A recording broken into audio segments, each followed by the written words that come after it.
Avui us presentaré un sistema logístic espectacular. Un sistema perfectament organitzat de distribució capaç de servir als seus clients tot el que necessitin i alhora també els retira els residus tòxics i les escombraries. Té sistemes integrats de missatgeria, un per les notícies bones i un altre per les notícies dolentes. Disposa també del seu propi sistema de manteniment de la seva brigada de manteniment de vies. Com que pràcticament tot passa per aquest sistema, la seva seguretat és estratègica. Disposa de les seves divisions de vigilància i seguretat. I tot amb l'objectiu de que mai falti de res als seus clients. Per això necessita més de 25 bilions amb B de repartidors. Això sí, amb contracte temporal perquè els canviem cada 4 mesos. I tot aquí, en 5 litres de sang. Farem una donació de sang i seguirem la bossa fins al banc de sang i teixits. No ha sigut res. Pujarem al cim del Mont Blanc, còmodament asseguts dins una càmera hipobàrica. Això ni en Kilian tant de pressa. I visitarem Grífols, una farmacèutica dedicada als derivats del plasma humà.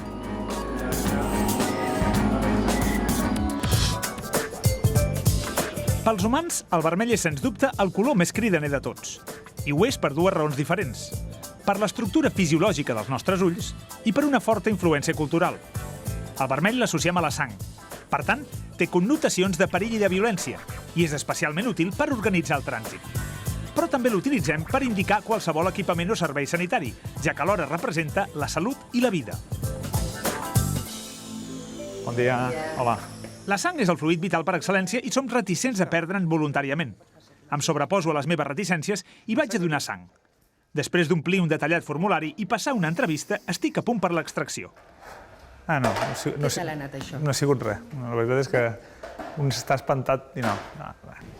Què tal, Pere? Com va això? Bé, Sí? ho ha fet molt bé, es nota que ha fet moltes punxades. Sí, és que nosaltres tenim uns equips molt professionals en la qüestió de punxar, en saben molt.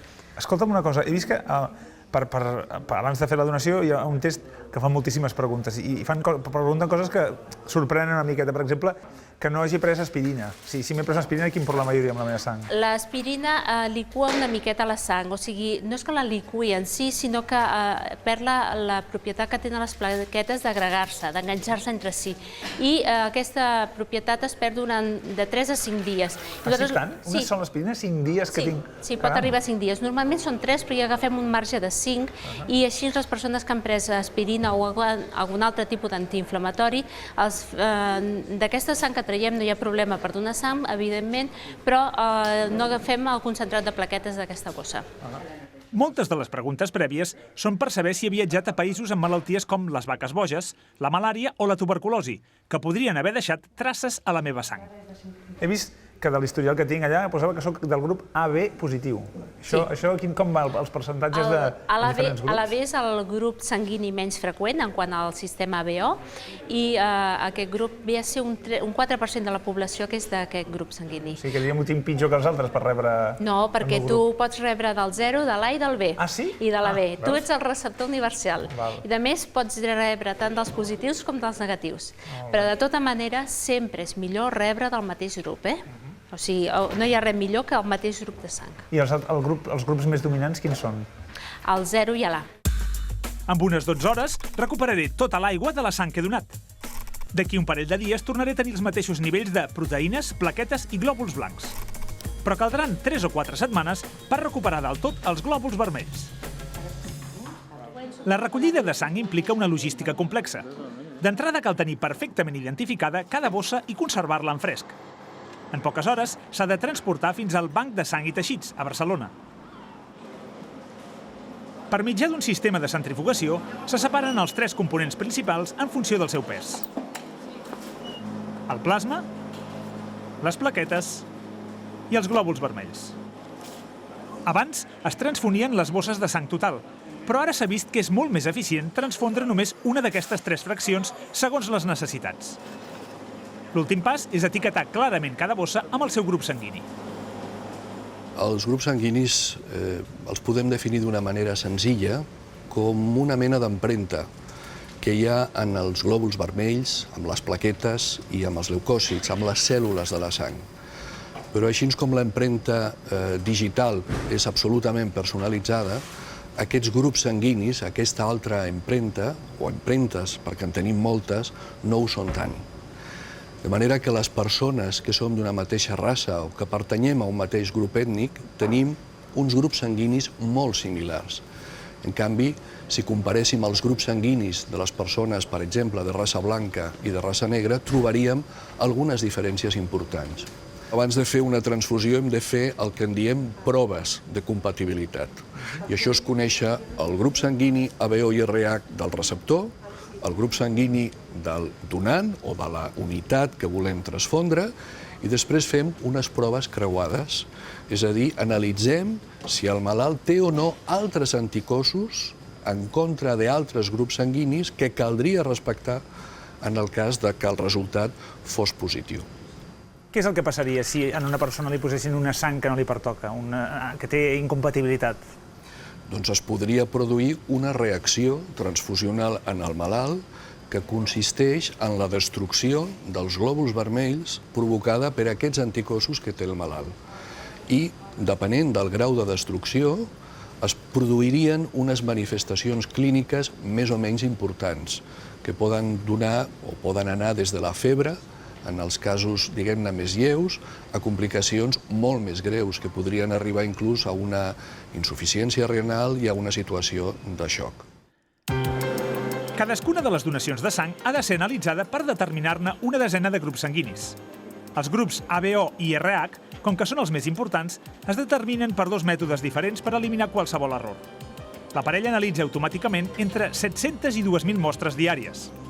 Després d'afegir els reactius, les mostres que continuen tèrboles són negatives i les coagulades són positives per a un determinat grup sanguini. Una vegada identificats els grups, les bosses de sang s'emmagatzemen en una nevera a 4 graus centígrads. En aquestes condicions es conserven fins a un màxim de 42 dies.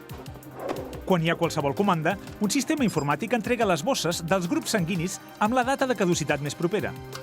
De mitjana se sol·liciten cada dia de 900 a 1.000 bosses de sang arreu de Catalunya.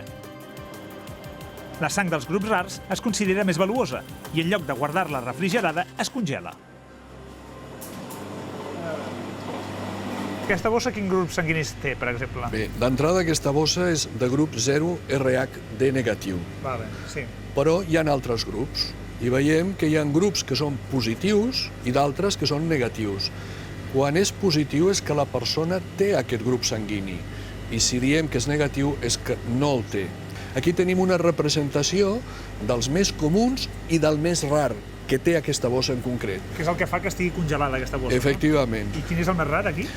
DAFI A negatiu, B negatiu. Aquesta combinació de dos negatius pel sistema DAFI és una combinació molt característica de la raça negra. No pas del nostre mitjà, però també tenim algunes persones, com és el cas d'aquest donant. I per què a Àfrica són tan habituals i aquí en canvi no, aquest grup? Doncs avui dia ho sabem, i fins ara no ho sabíem, fins fa no gaire. Resulta que amb les zones endèmiques pel Plasmodium vivax, que produeix una forma de malària, les persones, de raça negra en aquest cas, majoritàriament, han desenvolupat aquesta combinació DAFI A negatiu, B negatiu, perquè el sistema DAFI o la proteïna DAFI és la porta d'entrada del plasmòdium en els glòbuls vermells i, per tant, en el nostre organisme. Fent aquesta combinació negatiu-negatiu, han creat una resistència que els defensa d'alguna manera de la infecció que pot provocar el plasmòdium. Impressionant. L'A no pot anar amb la B, la B no pot anar amb l'A. En canvi, tant l'A com la B poden anar amb el grup AB, que a la seva vegada no pot donar al grup 0 o O, i en canvi aquest, que és l'universal, pot donar sang a tots els altres. Quin embolic, no? A què es deuen totes aquestes incompatibilitats entre els grups sanguinis? Doncs es deuen al caràcter dels eritròcits, o glòbuls vermells. Podem comparar els eritròcits amb els cotxes, que encara que siguin d'un mateix model poden tenir diferents acabats. Hi ha dos tipus d'acabats, el A i el B. Pot ser que un glòbul vermell els tingui els dos, amb la qual seria AB, que no en tingui cap, amb la qual cosa seria 0, o que tingui qualsevol dels altres dos.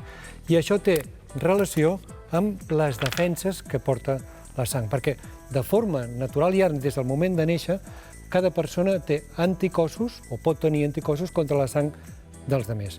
Aquesta persona és del grup A, i per tant ja de forma natural té defenses contra el grup B. I aquesta persona és del grup B i té defenses contra el grup A. De tal manera que si rebem sang d'un donant que és AB, què és el que passarà? Doncs que si ve aquí serà immediatament rebutjada perquè tenim defenses específiques. I si ve en el grup B també serà rebutjada perquè salta a la vista que hi ha defenses també contra el grup A. Les persones del grup AB no tenen defenses contra els altres grups sanguinis, de tal manera que aquesta persona pot donar sang a algú del seu mateix grup. Què passa amb les del grup 0 o O? Doncs que aquestes tenen els dos tipus d'anticossos, de tal forma que aquesta, que és del grup AB, no pot venir aquí de cap manera.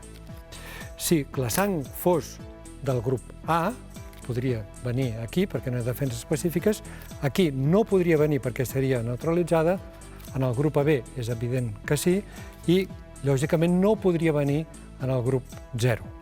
Si fos del grup B passaria una cosa similar. No seria acceptada pels de l'A, seria acceptada pels del B, seria acceptada també pels del grup AB i seria rebutjada completament pels del grup 0. En canvi, si no hi ha cap identificador a la membrana externa del grup del glòbul vermell, què passarà? Doncs que el grup 0 serà acceptada per si mateixa, lògicament, el grup AB també. En el grup B, com que no hi ha res que l'identifiqui i provoqui l'atac de les defenses, podrà ser acceptada, i en el grup A també. Això fa que les persones del grup 0 siguin donants universals. Per extreure o transfondre sang, cal localitzar una vena on poder punxar. Però això no sempre és fàcil. En nadons o persones molt obeses, les venes costen de trobar. A l'Hospital de la Vall d'Hebron utilitzen un sistema especial d'il·luminació per visualitzar aquestes venes. Bé, tots sabem que la llum blanca està formada de tres colors, no? Vermell, blau i verd. Aquí els tenim separats. En el moment que se m'ajunten, se me superposen, veiem aquest color més o menys blanc. Sí, a mesura que separo la mà, cada cop és més blanca, no? Exacte. Què passa si traiem la llum verda? Doncs si traiem la llum verda tenim una barreja de vermell i blau que dona un color així magenta, que és d'alguna manera el que a nosaltres ens interessa. El que nosaltres volem és il·luminar amb aquesta barreja de llum vermella i blava, il·luminar el braç. Llavors, quan aquesta llum arribi al braç, què passarà? Doncs la pell reflexa bastant el color vermell i, en canvi, la zona on hi ha les venes reflexa menys el vermell. Per contrast, nosaltres veiem les venes de color blavós. I amb aquesta idea heu fet un filtre, En lloc d'una llum heu treballat amb aquest filtre. Sí, aquest filtre fa una mica el mateix. A base d'interferències aconseguim que la llum verda reflexi, d'aquí ve que per reflexió veiem un color groc verdós. Fa mirall d'un costat, Exacte, fa de mirall amb una llum verda i groga. I, en canvi, la llum blava i la llum vermella atravessa. Tenim màxima transmissió de la llum blava i la llum vermella. Aquí, ara, per exemple, amb transmissió, veiem que aquest filtre té un color així magenta, barreja de blau i vermell. Llavors el que farem és l'habitual, que és col·loquem aquesta vena, que nosaltres diem és un esmarc, és una cinta elàstica, la col·loquem de manera que interrompem la circulació venosa. Si no, no torna la sang. No torna la sang, o no torna tota, torna només una part. La posem aquí. Llavors les venes, clar, tendeixen a inflar-se perquè les estem retenint la sang.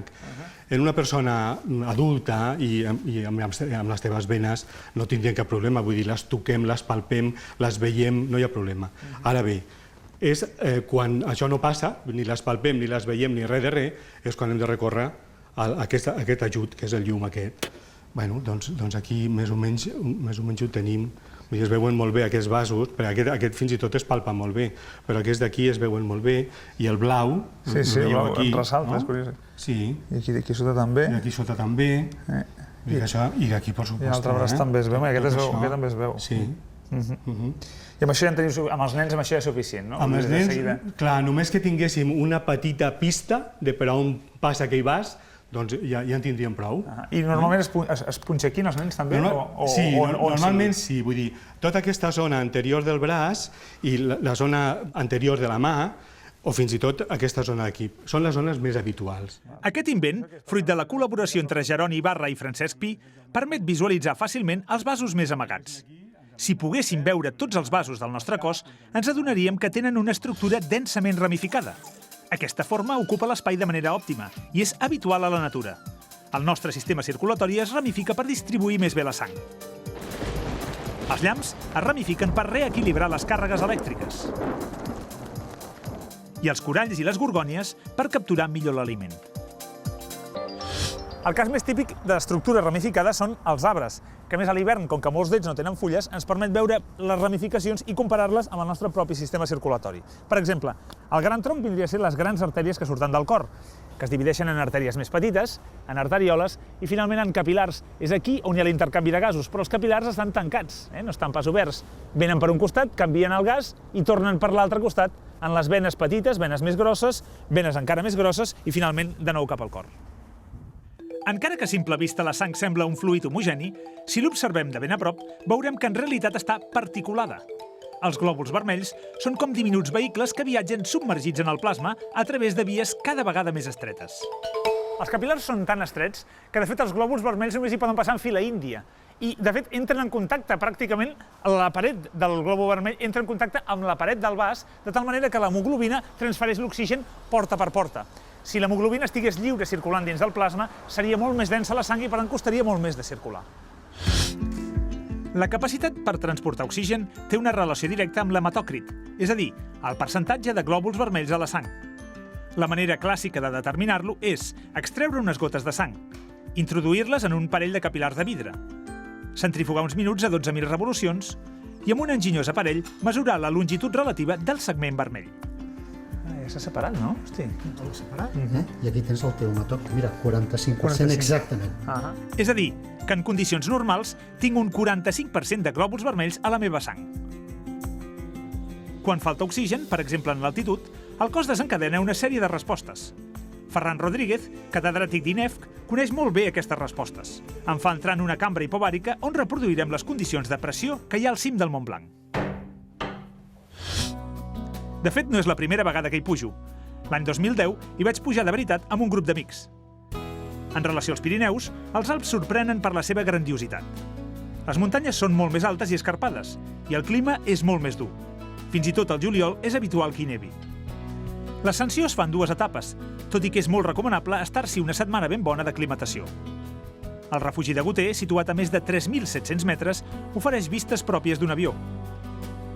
La cresta final es fa al despuntar el dia per trobar les millors condicions de neu. Els últims metres són penosament lents, per la falta d'oxigen, però la satisfacció al cim és indescriptible.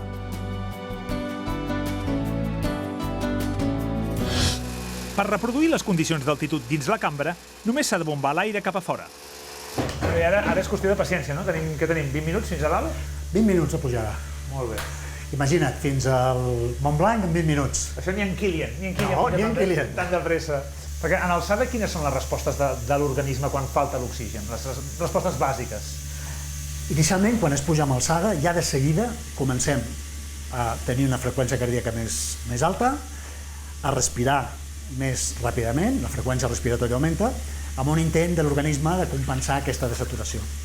Al cap ja de poques hores, l'organisme comença a eliminar líquid a través de la respiració, però sobretot a través de la producció d'orina, de tal manera que el volum plasmàtic, la quantitat de plasma, es va reduint i això fa més efectiu el transport dels gasos, de l'oxigen, a les cèl·lules. O sigui, diríem que d'això que m'has mesurat abans, del meu hematocrit, si hem dit que abans ja tenia un 45% de cèl·lules sanguínies i la resta era plasma, començaria a reduir-se la quantitat de plasma, perquè augmentés el percentatge relatiu d'això, no? De les cèl·lules. Efectivament. I aquest volum, diguéssim, de cèl·lules no augmentaria fins que passin diverses setmanes des de l'inici de l'exposició a l'altitud. Molt bé. I aleshores, fins a quin percentatge pot arribar a augmentar el nombre de cèl·lules? Normalment, 5 fins a un 10% fins i tot en alguns casos. És molt individual. I això és el que fa que sigui interessant anar a entrenar allà dalt, no? Efectivament. Com s'ha d'entrenar? Quines són les millors maneres d'entrenar per aprofitar bé les condicions d'altitud? Bé, el problema de l'entrenament d'altitud és que allà dalt posem a 2.000...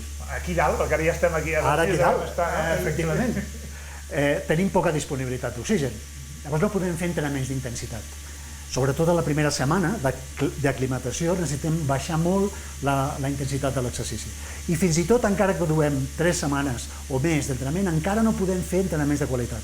És per això que darrerament, des de mitjans dels anys 90, s'ha posat, diria de moda, però d'actualitat, un sistema d'entrenament que en diem entrenament high-low.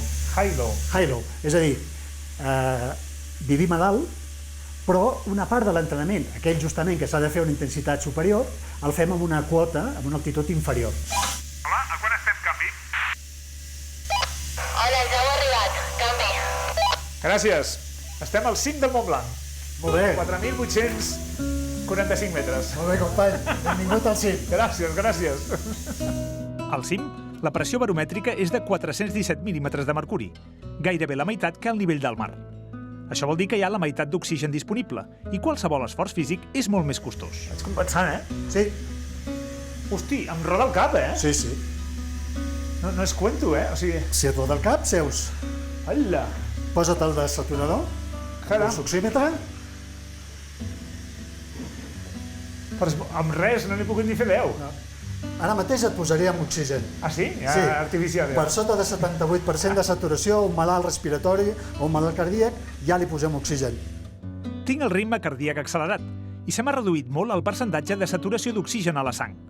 Donem l'experiment per acabat. Ja només ens queda esperar 20 minuts per tornar de nou a les condicions del nivell del mar.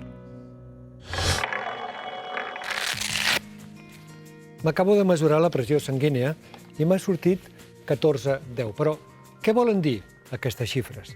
Doncs veieu, el nostre sistema vascular ve a ser com el circuit de fontaneria d'una casa. És a dir, un circuit on hi ha les seves canonades i per on circula líquid a pressió. Aquí tenim un sistema vascular que aquí com i li hem afegit un manòmetre, que és un dispositiu precisament per mesurar pressions. Com podem veure, la pressió interna del circuit és superior a la pressió atmosfèrica. I això és bo, ha de ser així. Perquè si la nostra pressió interna de la sang no fos superior a l'atmosfèrica, quan ens talléssim no sortiria sang. Que bé, no? Doncs no, perquè llavors entraria aire i microbis. Doncs la segona xifra, 10 en aquest cas, és la pressió d'aquest circuit en repòs i es coneix com a pressió diastòlica. El nostre sistema circulatori no està pas sempre en repòs perquè té una bomba, que és el cor. Quan el cor es contreu es diu sístole i quan es relaxa es diu diàstole. Cada vegada que hi ha una contracció, una sístole, hi ha un augment de la pressió local i això fa que la sang es desplaci, circuli. Aquest augment de pressió, el punt més alt, és la pressió sistòlica, en el meu cas 14. Però la pressió no pot ser ni massa alta, perquè si fos massa alta, què passaria? Doncs que les canonades rebentarien. I si la pressió és massa baixa, què passa? Doncs que la sang no arribaria fins l'àtic, que és on viu el director general, i llavors ens desmaiaríem.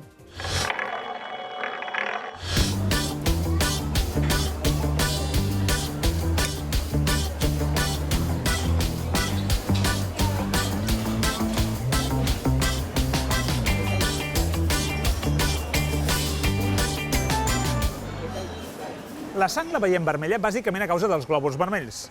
Però els glòbuls vermells no és l'única cosa que hi ha a la sang.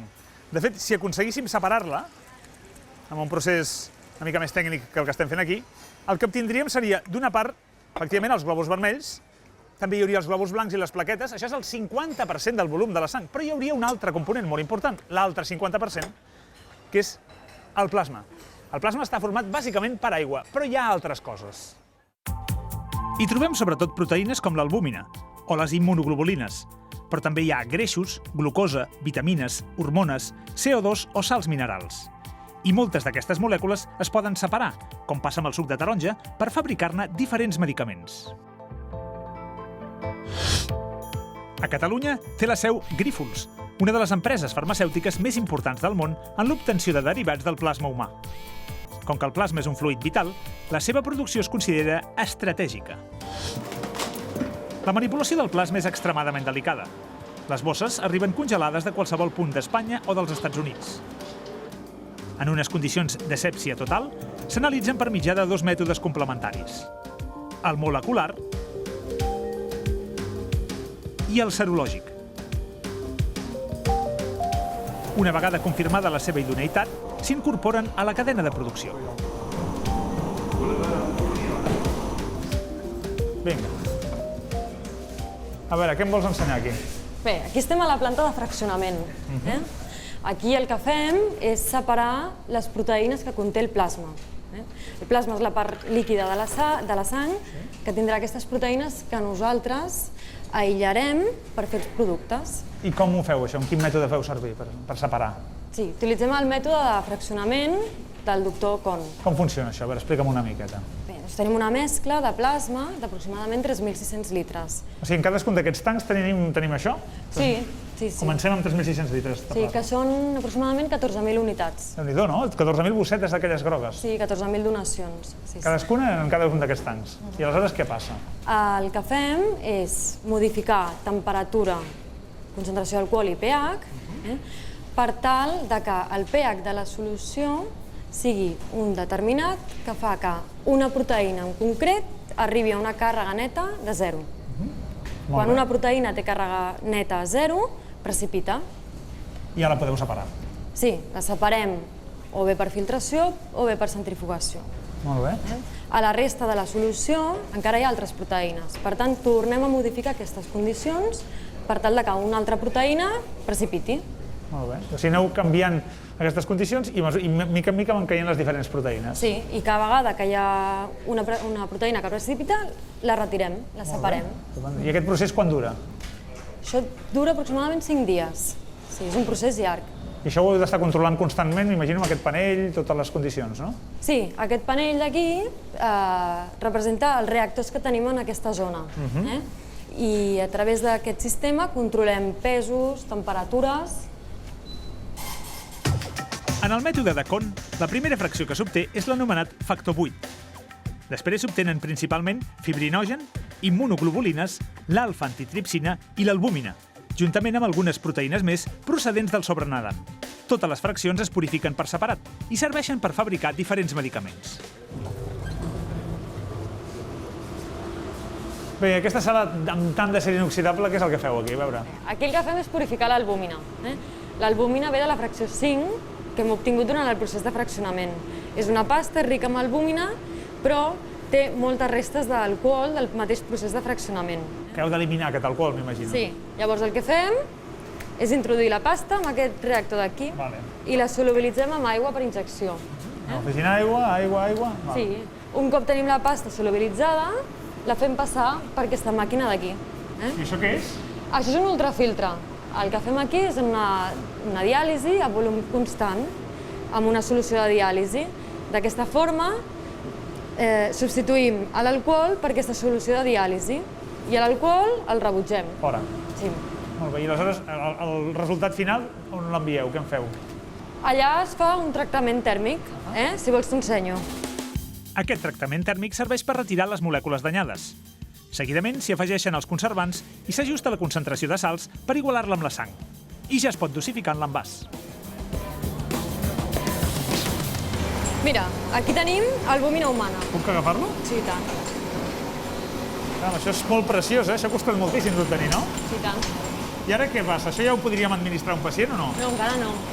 L'albúmina, quan la tenim dosificada, el que fem és pasteuritzar-la. La sotmetem a 60 graus durant 10 hores, perquè això és una etapa específica d'inactivació vírica, és una mesura de seguretat. Addicional, perquè em porteu la tira ja de cosa. Sí, l'hem analitzat en origen al plasma, però com a mesura de seguretat fem una etapa per inactivar els virus. I aleshores? Aleshores el que hem de fer és analitzar-lo. Hem d'analitzar el lot, mirem que sigui segur, que sigui pur, que sigui estèril, i llavors aquí no s'ha acabat tot, perquè quan nosaltres donem a l'okei aquest lot encara no el podem vendre. L'hem d'enviar a una autoritat sanitària, enviem mostres, ells l'analitzen una altra vegada i si tot és correcte, llavors ens donen permís per vendre'l i ja es pot administrar al pacient. Finalment, després de tots aquests processos. Finalment. Déu-n'hi-do, Déu-n'hi-do. Molt bé.